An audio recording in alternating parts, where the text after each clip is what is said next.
এই হলো রত্নবেদী। এখানেই বাবা দোলাল 3 দিন 3 রাত সাধনা করে সিদ্ধি লাভ করেন।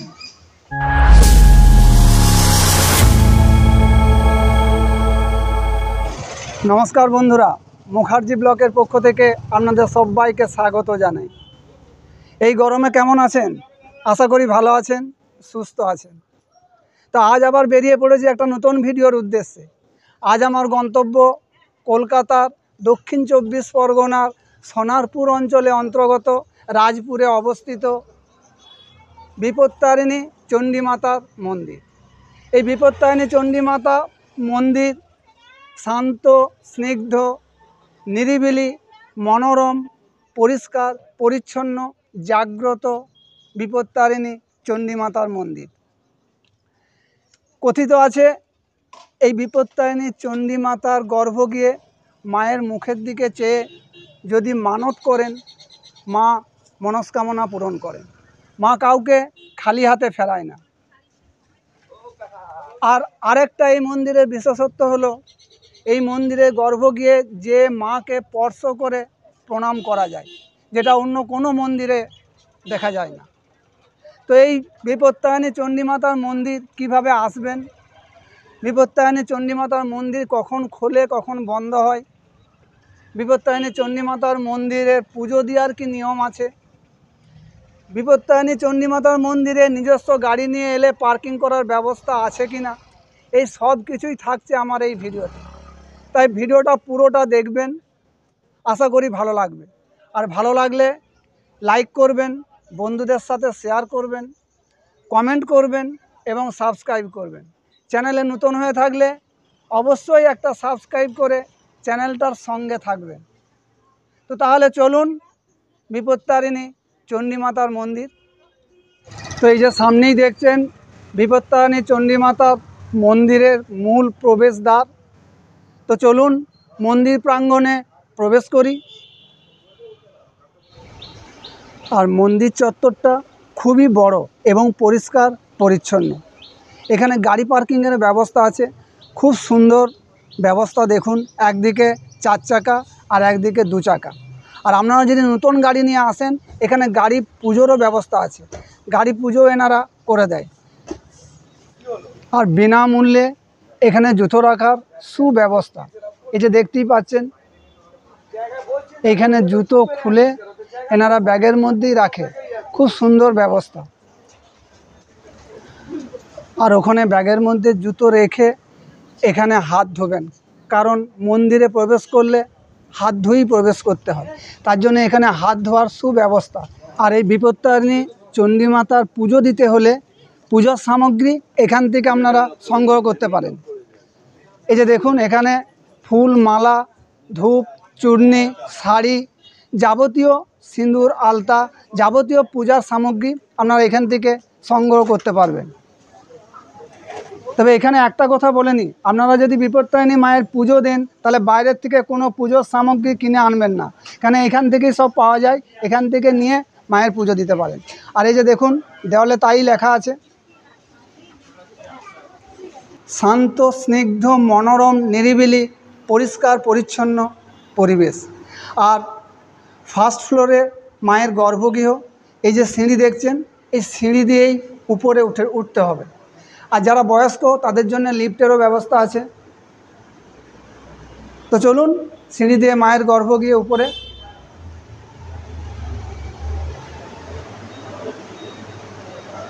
তো ফাইনালি পৌঁছে গেলাম বিপত্তারিণী চণ্ডীমাতার গর্ভগৃহে। ওই যে দেখা যাচ্ছে। তো মায়ের গর্ভগৃহে সিংহবাহিনী কৃষ্ণবর্ণা চতুর্ভুজা, মায়ের ওপরের ডান হাতে বরাভয় এবং বাঁ হাতে খড়গ, আবার নিচের ডান হাতে অভয়দানকারিণী আর বাঁ হাতে ত্রিশূল। মায়ের ঠিক বাম দিকে রয়েছে শ্রী জগন্নাথ। শ্রী জগন্নাথের ঠিক পাশেই আছে রাধাকৃষ্ণের যুগল মূর্তি, এবং মায়ের ডান দিকেও কৃষ্ণবর্ণা সিংহবাহিনী চতুর্ভুজা মা বিপত্তারিণী চণ্ডী, এবং ঠিক তার পাশেই আছেন মা কালী। আর নিচে মা কালীর নিচে আছেন শায়িত মহাকাল।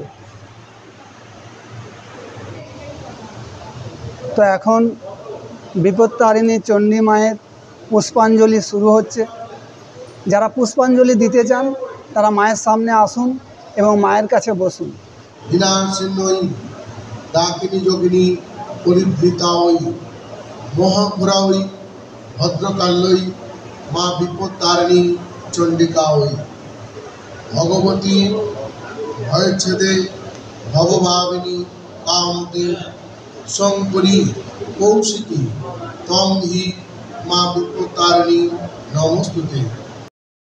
এই মন্দিরে প্রতি মঙ্গলবার ও শনিবার বহু ভক্তের সমাগম হয়।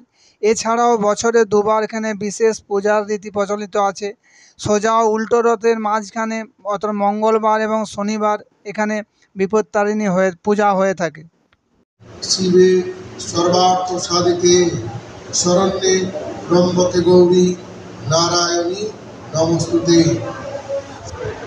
তো এই মন্দিরের বিশেষত্ব হলো মন্দিরের গর্ভগৃহে মায়ের পা ছুঁয়ে প্রণাম করা যায়, যেটা অন্য কোথাও দেখা যায় না। দেখতেই পাচ্ছেন মায়ের পা ছুঁয়ে প্রণাম করছেন। মায়ের গর্ভগৃহের ঠিক ডান দিকেই বজরংবলীর মূর্তি, এই যে দেখতেই পাচ্ছেন। বজরংবলীর ঠিক পাশেই পরমাধ্যা শ্রী শ্রী গুরুমাতা শক্তি সাধনা দেবীর ফটো, আর ঠিক ওনার পাশেই পরমাধ্য শ্রী শ্রী গুরুদেব বাবা দুলাল।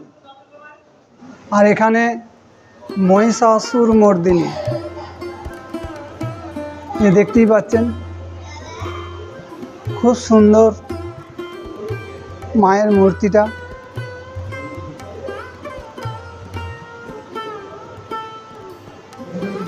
মায়ের মূর্তির ঠিক পাশেই নৃসিংহ অবতার। এই অবতার বিষ্ণুর চতুর্থ অবতার। এখানে কাশ্যপ পুত্র দৈত্যরাজ হিরণ্যকশিপুকে বধ করেছিলেন, সেই দৃশ্যই ফুটিয়ে তুলেছেন। ঠিক তার পাশেই আছেন বিপত্তারিণী চণ্ডী মাতার প্রতিষ্ঠাতা পরমাধ্য শ্রী শ্রী গুরুদেব বাবা দুলাল, এবং ওনার বাম পাশে পরমাধ্যা শ্রী শ্রী গুরুমাতা শক্তি সাধনা দেবী। ভারতীয় সাধকগণ, একদম উপরে নাঙ্গা বাবা, তারপর আদিগুরু শঙ্করাচার্য, তারপর জগৎবন্ধু, কবির, গুরু নানক, তুলসী দাস,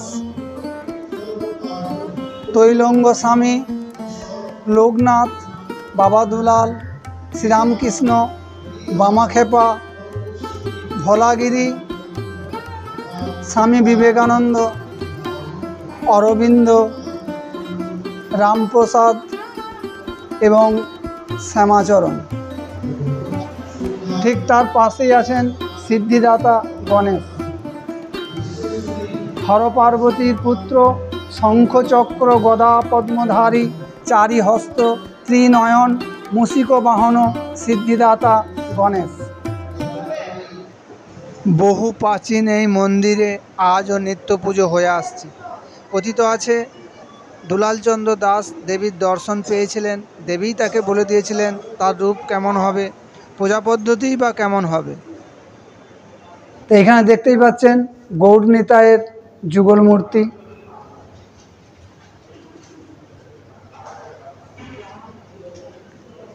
ঠিক তার পাশে লক্ষ্মী নারায়ণ, খুব সুন্দর। মহিষী ভিগু ও তার পত্নী দক্ষ, সুতাখ্যাতির কন্যা লক্ষ্মী, ইনি তিলকের সকল সৌভাগ্য, শ্রী ও ঐশ্বর্যের অধিষ্ঠাত্রী দেবী। এবং অনন্তনাগ পরম ব্রহ্ম, পরমাত্ম, পরমেশ্বর আদি, অব্যয়, এক এবং অদ্বিতীয় শ্রী বিষ্ণু।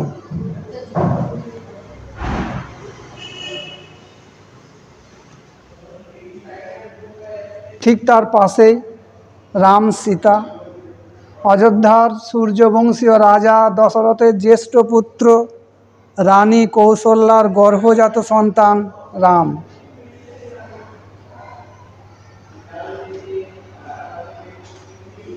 ঠিক তার পাশেই বিরাজ করছেন দেবী সীতা।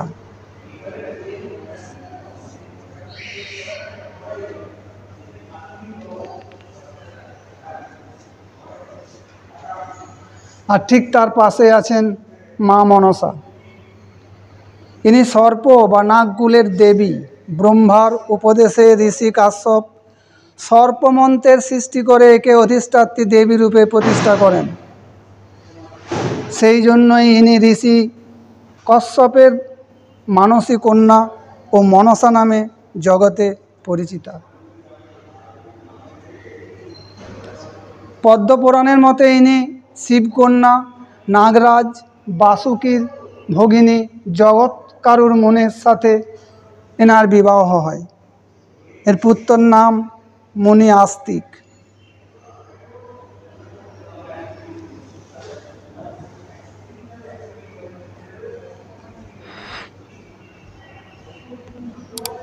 ঠিক তার পাশেই শীতলা মাতা। ইনি হিন্দু দেবদেবীদের অন্যতমা লৌকিক দেবী। লৌকিক বিধানে সকল অপদেবতা, জ্বর, ব্যাধি, মৃত্যু, সকল অশুভ লক্ষণের প্রতিরোধকল্পে এই দেবী পূজা হয়। বিশেষত হাম, জ্বর, বসন্ত, ওলা ওঠার রোগ নির্মূল করে এই রোগীকে শীতল করেন। তাই এনার মতান্তরে শীতলা নামেই পূজিত হন।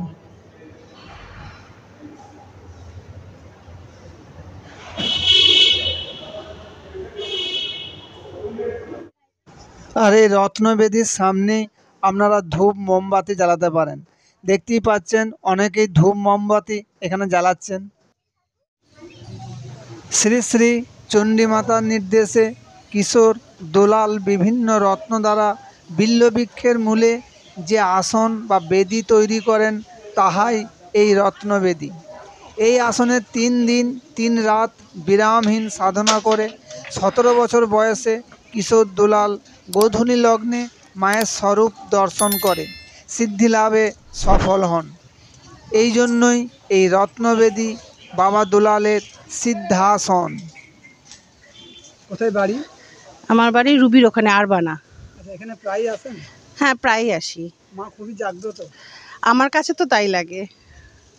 আমি অন্তত যতবারই বিপদে পড়েছি, যখনই মাকে ডেকেছি, এখানে আসলে তার থেকে উদ্ধার পেয়েছি। আর শনি মঙ্গলবার দিনে বেশি ভিড় হয় নাকি? শনি মঙ্গলবার বেশি ভিড় হয়। আমাদেরও একটা মনে তাই হয় যে মঙ্গলবার বা শনিবারই আসতে চেষ্টা করি। তবে অন্য দিনও এসে দেখেছি ভিড় কম হয় না। আচ্ছা আচ্ছা। আর বহু দূর দূরান্ত থেকে ভক্তরা আসেন?